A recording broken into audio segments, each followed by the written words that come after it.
वफाकी हुकूमत की सरीहन गलत बयानी और पंजाब हुकूमत की गलत बयानी के ऊपर मैंने एक वजाहत पेश करनी है आपकी इजाज़त के साथ। वो ये है जनाब स्पीकर के सानिया साहिवाल के ऊपर कल पंजाब हुकूमत के वज़रा ने और वफाक ने भी ये कहा कि JIT की रिपोर्ट 72 घंटे में कल शाम जो गुजर गया वो सामने लाई जाएगी, वो सामने नहीं लाई गई। दूसरी बात ये कही गई कि इस अंदोनाक साने के नतीजे में बाज़ अफसरान को अलहदा कर दिया गया है और ये तारीख़ में पहली मर्तबा है बकौल PTI की हुकूमत के कि एक वादे को पूरा किया गया और अफसरान को 72 घंटे में अलहदा कर दिया गया। और फिर उन्होंने साने मॉडल टाउन की मिसाल दी।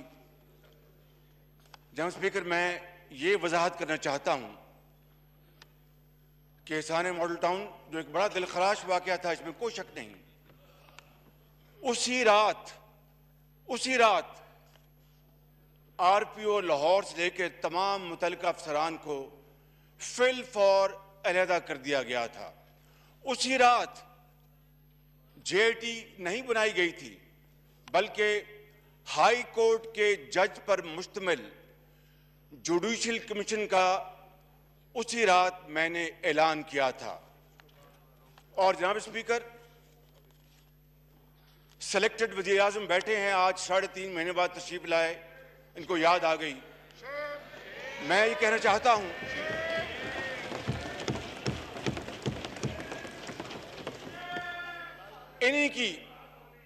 इन्हीं की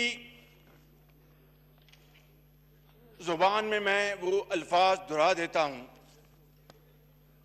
कि इन्होंने कहा था कि मॉडल टाउन का वाक़या, इसके ऊपर शहबाज शरीफ को इस्तीफ़ा देना चाहिए और राना सनाउल्लाह को गिरफ्तार होना चाहिए।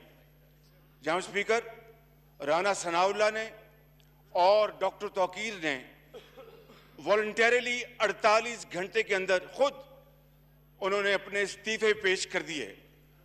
पंजाब में आज जो निज़ाम है और पंजाब के जो वज़ीर आला हैं,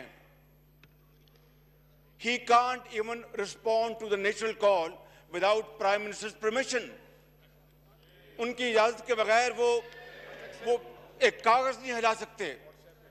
व्हाट्सएप पे हर चीज़ की इजाज़त लेते हैं। मैं आपको ये गुजारिश करना चाहता हूँ कि आज इन्हीं की जो अपनी मंतक थी उसके ऊपर वज़ीर आज़म को पहले इस्तीफ़ा देना चाहिए और उसके बाद बुज़दार को बाद में इस्तीफ़ा देना चाहिए।